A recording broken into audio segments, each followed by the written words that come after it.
tour dans une seule direction. D'accord alors Mbaye Jacques mi ngi koy wax sax Abdoulaye que ni les anciens footballeurs les grands noms du football.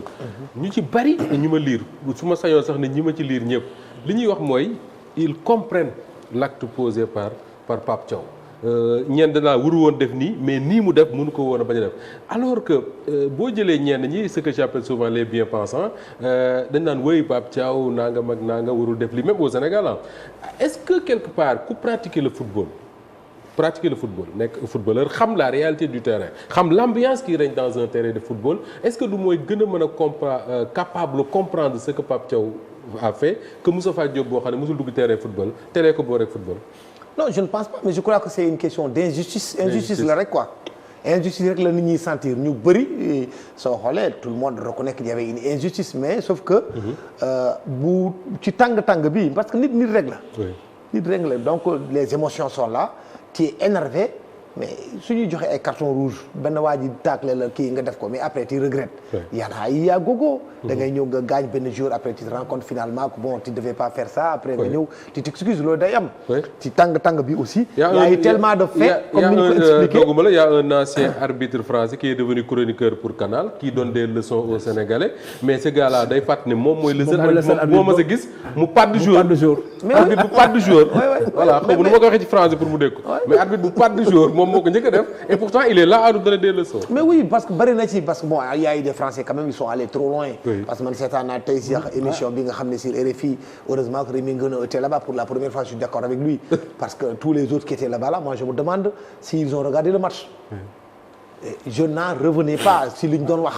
t'as l'impression que dafa am lu ñuy préparé. leneen lu bokkul ak kii bi est-ce que j'espère que c'est pas le match du 16 juin. si war a ñëw 2026 à la coupe du monde. la ñuy nekk déjà les Français ont peur de l'équipe du Sénégal. oui mais yooyu yëpp mais dans tous les cas de figure loolu moom humainement c'est très difficile de ne pas comprendre l'attitude de Pape Thiaw. je dis de ne pas comprendre. mais c'est une faute la boo xam ne def na ko moom mooy entraîneur. mënul woon demander à il devait pas demander à ses joueurs de sortir. Mais comme si j'étais à sa place peut-être j'aurais fait pire nit règle après comme li nga wax ni moi je trouve qu'après son geste c'est important. parce que kii na ko ñëw na il s'est excusé il a parlé et puis l'équipe nationale du Sénégal aussi gis nañu comportement bi ñëwaat nañu li am solo parce que c'est là-bas que les gens devraient mettre le curseur. li am solo. comme ni ma ko waxee woon au début l'arbitre a toujours raison même s'il a tort arbitre bi comme li nga wax boo génne ci vestiaire match bi jeexul da nga waroon joxe carton jaune match bi dépassé na ko mais l'arbitre a permis que le jeu continue il a accordé le penalty le penalty a été exécuté ñu joué nañu Sénégal dugal na arbitre bi nee na bii la yóbbu na ko ci rond central football nañu ba match bi jeex arbitre bi nee na match bi jeex na sifflé na fin après Motsepe Gianni Infantino ak le petit frère du roi wàcc nañ ci suuf dem nañu yëkkati nañ trophée bi jox nañ ko Sénégal wax fi Francoulaye la li fi des c'est la commission disciplinaire benn commission la boo xam ne benn doomu Sénégal moo koy jiite. commission disciplinaire doomu Sénégal am l'avocat qui était à Kaolack Ousmane Kane sauf que bu ñuy tranché baax na aussi Sénégalais yi xam oui c'est bien bu ñuy tranché du bokk moom du bokk c'est le Kenyan qui vient à sa place comprendre donc loolu il faut que ñu d'accord su fekkee ne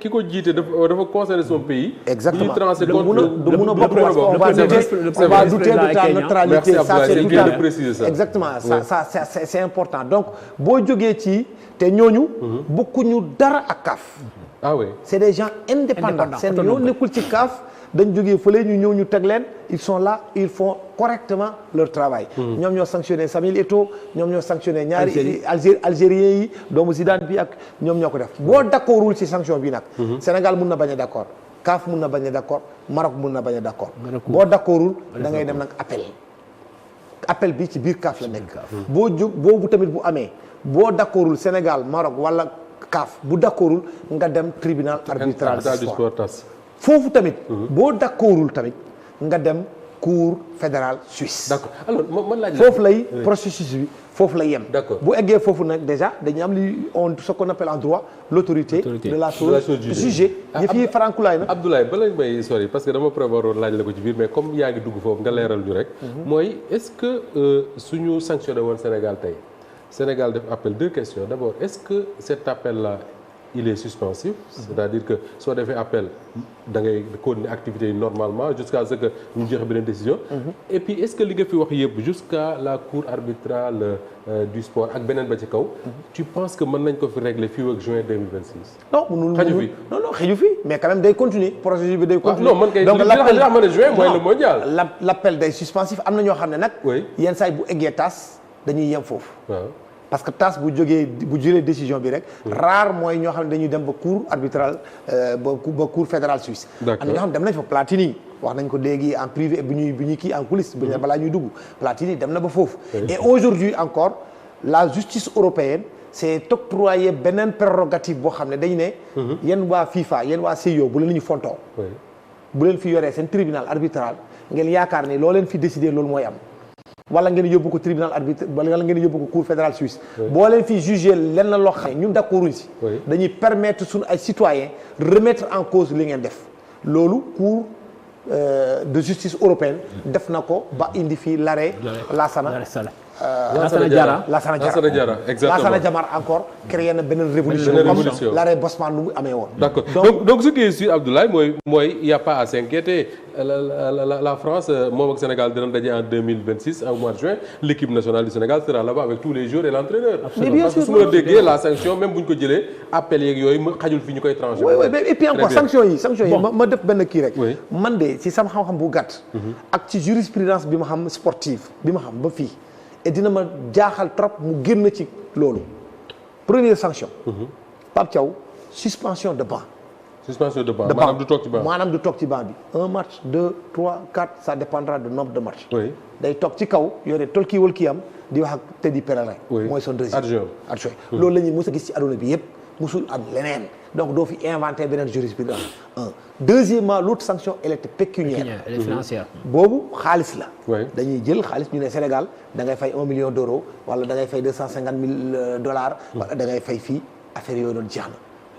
loolu rek si après mu am si supporters yi. Sénégal vos prochains matchs pendant 1 match 2 matchs. supporters vous allez jouer à huis clos. loolu aussi. mën naa nekk.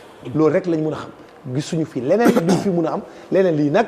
parce que xam nga Sénégalais aussi ça va dans tous les sens et c'est la dangerosité aujourd'hui qu'il y a. lii mooy indi problème les influenceurs rek. ku nekk yeewu di joxe ay information doo xam foo ko jëlee. wax nañ fi Yaya Touré wax na lii Yaya Touré n'a jamais dit ça. ñu xëy ñu ne la roi bi wax na la lee kii musul wax lii doo xam sax fu affaire bi jógee. parce que ñi nga xam ne ñoom ñoo waroon joxe information. on est en train de les fragiliser mooy la presse. di jël ay influenceurs rek. di jël ay tiktokeur ak di jël ay ñoo xam ne dañuy nekk ci ay séries télévisées ak di dem di interroger ay joueurs ak lu nekk mais c'est ce que l'on voit parce que c'est pas seulement au Sénégal c'est partout la FIFA loolu lay def la CAF loolu lay def léegi actuellement on est dans un domaine de clic parce qu'aujourd'hui Ablaye Thiam tu peux être ce que tu veux Mbaye Jacques tu peux être ce que tu veux mais tu prends Saner peut-être que il est mieux suivi qu'Ablaye Thiam Kabilam est mieux suivi qu'Ablaye Thiam donc li leen intéressé comme Kapar bi moo leen intéressé il préfère permettre à ce Kabilam là rentrer dans les vestiaires dugg foo xam ne journaliste yi mënu ko et la CAF se fait de l'argent exactement et ça la dangerosité c'est surtout à ce niveau là parce que les règles d'éthique de déontologie man yi ma jàng ñoo kooku jàngul loolu. yoonam nekkul ci critiquer yoonam nekkul ci analyser pour faire avancer les choses yoonam seen yoon nekku ci. et moo tax nag léegi da ngay gis FIFA ñun au niveau de l'AIPS Monde on s'est réunis ba toog waxtaan ak FIFA parce que yëf yooyu noonu dañ dem ba benn moment. pour te dire à quel point c'est extrêmement grave dañ xalaatoon sax place bi nga xam ne journalistes yi foofu la ñuy toog dañuy jël léegi yëguñu géttu béy. mooy ci ruq bi fële. jëlee journaliste yi position bu ñu war a nekk. jox ko influenceurs pour te dire à quel point xaalis moo tax xaalis gars yi bu ñu deful attention et là c'est là que je suis d'accord avec Platini. il faut qu'on fasse très attention. xaalis bi bëri na trop ci football bi mais mënoo continuer tout le temps parce que football tamit nag dafa am ay vertu. dafa am ay vertu yoo xam dañ ko war a sàmm buñ ko sàmmul bu ñu continuer ci football bii rek. ñi nga xam dañuy nekk ci association yi nekk président nga xalaat ne bu ma demee année bi kat am naa fa $250,000 am naa fa lii wala lële da ngay calculer loolu da ngay fàtte l'importance du football. li jiitu ci football d'abord vertu yu mu am la. day rassembler day transcender yenn affaires yi. c'est ça mais malheureusement aujourd'hui tendance bi nekk. c'est wutum koppar de l'argent il y a plus de valeur il y a plus de job il y a plus de rien du tout et ça c'est extrêmement dangereux. très bien Abdoulaye alors maa ngi koy wax sànq Iri Charles Moreau sooy seetaan Sénégal gi Abdoulaye Mbow commencé na ko wax sànq ñi may woowee un peu les bien-pensants c'est-à-dire les gens qui sont conformistes qui pensent que ñoom. li ñu xalaat mooy dëgg ñoo gën intelligent ñëpp Pape Thiaw warul def lii warul def laa sooy xool également les médias du monde dafa mel dafa am un acharnement sur Pape Thiaw et sa sélection ñu bari jàpp ne c'est parce que on va jouer contre la France am na sax tey sama suñu benn grand frère confrère bu ma lire mu ne la France a déjà commencé son match contre le Sénégal. Absolument. Le mérite de Pape Thiaw au-delà de gagner la coupe du autant pour moi j'ai failli dire amiin au-delà de gagner la coupe d'Afrique. Oui. C'est déjà d'avoir créé un précédent. moo di d'avoir mis un gros coup de pied dans la fourmilière. Absolument. Et à la limite d'avoir fait d'une pierre deux coups. La fourmilière déjà de la FIFA mais la fourmilière de la CAF. Pour dire simplement que ni fi mu nekk teg na leen addina bi ak leen di déglu di leen seetaan et cetera et commencé nañu ñàkk crédibilité. Oui. Parce que ñëpp a gis ci addina bi ñoom ñaar ñëpp ñu jeng. C'est-à-dire que fi mu nekk moom laay wax ni. Ils ont montré à la face du monde que quelque part aussi ils ont une double nationalité. Italien la mais marocain la. Oui. Sud-africain la mais marocain la. Alors que fi mu nekk tëddee njaaxaanaay la ñu waroon def. bu loolu wéyee. Pape Thiaw à la limite peut avoir que des ennemis parce que nag le Sénégal c'est un tout petit pays très charismatique nag dans le monde. am na lu ñu ñëwee te lu nekk manqué nañ ko. mais am na lu mu àddina bi tege bët moo tax may wax ni fi mu nekk réellement d'avoir montré ses griffes à un temps boo xam ne waru ko woon montrer parce que il n'a pas quitté le Dakar le Sénégal pour wane ji jikko wala à la limite di mer ak di fëgg dënn. non. waaw parce que quelque part aussi c'est pas innocemment que les gens se trompent même sur les lions de la Teranga ou les lions du pays de la Teranga. Dans tous les cas de figure. Teranga la ñu xamee Sénégalais yi. Et ils ont joué cette partition-là jusqu'au moment où on a voulu les ridiculiser. fi mu nekk beneen affaire dafa posé moo di Ablaye moom la doon wax. Oui. La question de l'arbitre. De l'arbitrage. Et ça pose la question de l'autorité. Même autorité si bopp nañu ko war xoolaat. À la limite bu ma gisee arbitre bi muy réagir Infantino Mosepe ni ñuy réagir damay wax ni fi mu nekk en fait il pousse à la caricature bi Coluche def ci l'autorité. Coluche dafay wax une autorité. C'est quelqu'un qui se lève le matin, qui se met à son balcon, qui prend son café, qui s'étire, qui baille, ensuite qui se dit « Merde alors, qu'est-ce que je m'autorise ce matin ?» Pour dire simplement que... Non, c'est la réalité. Oui. C'est-à-dire que Coluche moo ko doon wax mais quelque part aussi tu te dis que ni ils se permettent n'importe quoi et trop souvent des choses yoo xam ni la bien-pensance ne l'accepte pas. Cette bien-pensance nag moo di ay nit yoo xam ne jusqu'à preuve du contraire dañuy dëggal li Daninos daan wax De Gaulle benn jour 69 il s'énerve parce que référendum machin chouette et cetera De Gaulle daal di xool français ils sont ingrats ce sont des veaux. oui li ma leen defal yëpp. waaw Daninos xool ko mu yàgg daan mon général vous vous trompez quand même sur une chose la France c'est 35 millions de crétins plus nous autres qui réfléchissons pour dire simplement que ni quelque part loolu bu amul Sénégal. ay nit yoo xam ne loo def lu baax ñu trouver que ni am na lu bon. dafay Sénégal dafay nekk autre chose qu'un monde. école yi ñu dugg ak classe yi ñu jàng yëpp dañu ñoo xam ne dans un monde il faut tout. moo tax il faut leur concéder ça. mais dafay nekk autant de raisons yoo xam ni Pape Thiaw bu déggee lii. dafay gën a sas boppam xam ni quelque part il a encore d'autres défis et nous devons l'accompagner parce que sa victoire n'est pas sa victoire c'est la victoire de tout un peuple et le peuple sénégalais. oui maa ngi wax sànq de yaa ko wax sax de nga ne Pape Thiaw dafa door un coup de pied dans la fourmilière de la CAF la FIFA mu nekk mu fekk ñu dans un contexte boo xam ne Sénégal ci boppam le Sénégal dirigé par Bassirou Diomaye Faye ñu ngi fiy dégg waxu comment il s'appelle là digganteem ak France ñu ne Sénégal nee na moo lànk ci yu bari FMI ñëw taxaw ñu ne Sénégal nee na moo lànk ñu ngi wax avec restructuration de la dette ak yooyu ñu ne Sénégal nee na moo lànk alors est-ce que tey yaa ragaloo ne tout ça fait que tey je sais pas je dirais pas ñu stigmatiser suñu réew mais qu'on prenne quand même des risques. la réflexion poussée un peu plus loin. xam nga lan lay waaw. Ce n'est plus à la limite un match de football qu'on a regardé. C'est une occasion effectivement de poser même des actes politiques ou politiciens. yooyu yëpp mën na ci am. ay lecture la rek. yoo xam ne effectivement France gis na ci boppam parce que quelque part aussi le Sénégal à de certains moments pour certains intellectuels dont nous effectivement. C'était la dernière province française quoi. Oui. waaw comme Algérie ni mu nekkoon. l'autre province française. Oui. C'est-à-dire que dafa am ay pays yoo xam ne France dafa nanguwul ba léegi kenn fi nekk war nañu am souveraineté dagg buubu njaam yi.